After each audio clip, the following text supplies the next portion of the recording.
ಗೆದ್ದಂಥ ಸಂದರ್ಭದಲ್ಲಿ ಹಿನ್ನೆಲೆಯಲ್ಲಿ ನನಗೆ ಅಭಿನಂದನೆ ಮಾಡಬೇಕು ಅಂತೇಳಿ ನನ್ನನ್ನು ಮತ್ತು ವಿರೋಧ ಪಕ್ಷದ ನಾಯಕರು ಮಾನ್ಯ ಅಶೋಕ್ರವ್ರನ್ನ ಕರೆದಿದ್ದರು. ಎಲ್ಲ ಆಯೋಜನೆ ಅವರೇ ಮಾಡಿದರು. ನಾವು ಕಾರ್ಯಕ್ರಮಕ್ಕೆ ಹೋಗಿದ್ವು. ಕಾರ್ಯಕ್ರಮಕ್ಕೆ ಹೋಗಿ ನಾವು ಸಭೆ ಮುಗಿಸ್ಕೊಂಡು ಮಾತನಾಡಿಕೊಂಡು ಹೊರಗಡೆ ಬಂದಿದ್ವಿ.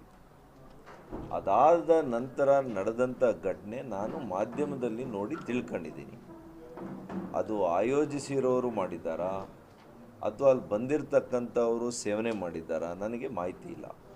ಆದರೆ ಯಾರಾದರೂ ನಮ್ಮ ಕಾರ್ಯಕರ್ತರು, ದಳದ ಕಾರ್ಯಕರ್ತರು ಯಾರಾದರೂ ಮಾಡಿದರೂ ಕೂಡ ಆ ಯೋಜನೆ ಮಾಡಿರ್ತಿದ್ರೆ ಅದು ತಪ್ಪಾಗ್ತದೆ.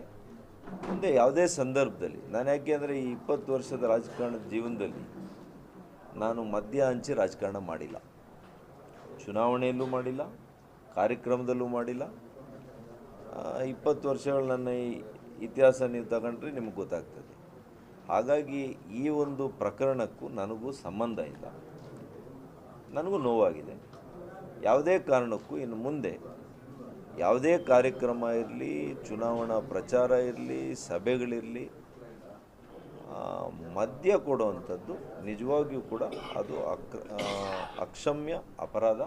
ಅದನ್ನು ಮಾಡಬಾರ್ದು ಅಂತೇಳಿ ನಾನು ಅವ್ರಿಗೆ ಈಗಾಗಲೇ ನಿನ್ನೆ ರಾತ್ರಿಯೇ ಫೋನಲ್ಲಿ ಮಾತಾಡಿ ಹೇಳಿದ್ದೆ.